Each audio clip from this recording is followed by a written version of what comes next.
vijana wetu wamekuwa wanakosa watu sahihi wa kuwafikisha kwenye karia zao, especially kwenye eneo la mpira.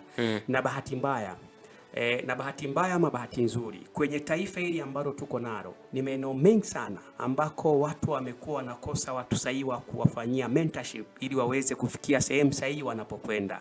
Kila mtu anapaota mbali, anaota mafanikio makubwa, anaota utajiri, lakini mchakato wote wa utajiri una process zake ambazo unatakiwa kuzilipia gharama. Kuna gharama za jasho, kuna gharama za muda, kuna gharama za kuwekeza ili uweze kuturn point kwenye hayo mafanikio ambayo tunayazungumza. Sasa kwenye issue ya wachezaji, moja ya kitu ambacho kimekuwa na shida kubwa especially ndani ya taifa la Tanzania, moja lipo kwa wachezaji wenyewe. La kwanza kwenye personal awareness ama personal determination.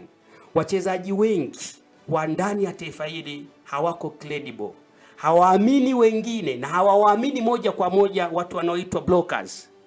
Kitaalamu wanaitwa maagent.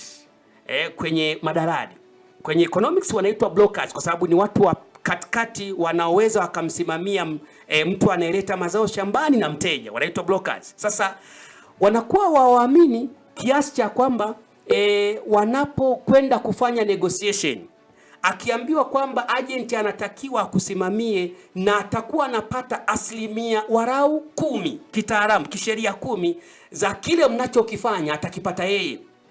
Wachezaji wengi wa Kitanzania wamekuwa bado kwenye hili. Elimu naweza nikasema sijajua kama ni elimu ndogo ama ni kutokujitambua. Yaani mchezaji anaona kwamba kuwa na mtu ambaye kwenye milioni 100 unazoweza ukazipata, anaweza akapata milioni 10. Unaona ni kama atachukua kiwango kikubwa sana cha pesa. Hatimaye wachezaji sasa wanarudi, wanaanza kusimamiwa na watu ambao hawana weledi, hawana awareness na football, janja, jambo ambalo linakuja kuwafikisha sasa sehemu ambako sio nzuri. Jambo la kwanza ambalo nimeliona, wachezaji wenyewe hawajitambui kwa sababu walio wengi mara kadhaa bado hawajaweka imani ya kuwa na wasimamizi ambao watawasimamia ili kuhakikisha kwamba kila kitu wanachokiwaza akifikie. Lakini unarudi kwenye jambo la pili la wasimamizi wenyewe, unazungumza agent ama management. Unapozungumzia management ama taasisi inayokuhold, lazima iwe na watu ambao ndani yake ni professional. Management anaweza akawa ni mtu mmoja, lakini huyo mtu mmoja anakuwa na associate na professions 3 mpaka 4 kwenye football.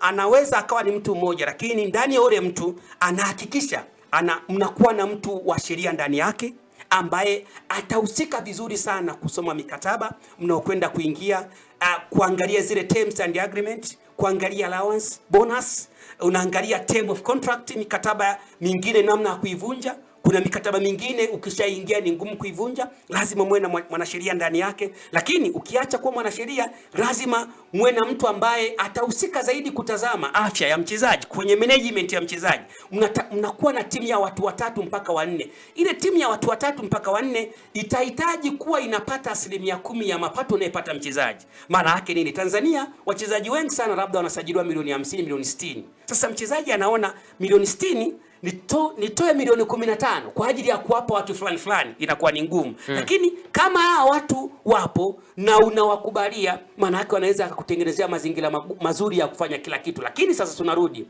hizi management hawa au maagent, mara kadhaa nilivyofuatilia, anakuwa ni mtu mmoja, kwa sababu management inatakiwa kuwa na watu ambao ni 2 mpaka 3 ambao wana different profession. Mfano, wewe peke yako unaweza kuwa ni mtaalamu wa uchumi, mambo ya mikataba ya Tanzania kisheria huwezi kujua.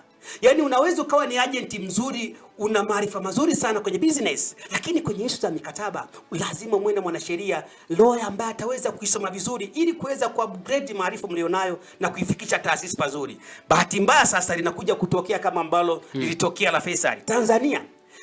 Tanzania wachezaji wengi wanapopewa mikataba, nimelifuatilia sana, wanaendaka kuangalia vitu viwili tu ambavyo ni vibaya sana. Na mimi nashauri hapa kwa sababu najua wanatutazama, nashauri Watanzania, ukimpa mkataba anaenda kuangalia nitakuwa nalipwa shilingi ngapi, ziliko amount, wanakwenda kuangalia figures zile, anakuta mshahara utakuwa unalipwa let's say milioni 5 ama milioni 10. Okay, ana agree. Anakwenda kuangalia mkataba unaisha lini, wa muda gani, kwenda kuangalia how contracts una urefu wa kiwango gani. Sasa akienda kutazama mkataba una urefu wa kiwango gani, anaambiwa labda mkataba huu ni wa miaka miwili. Miaka miwili, milioni 10.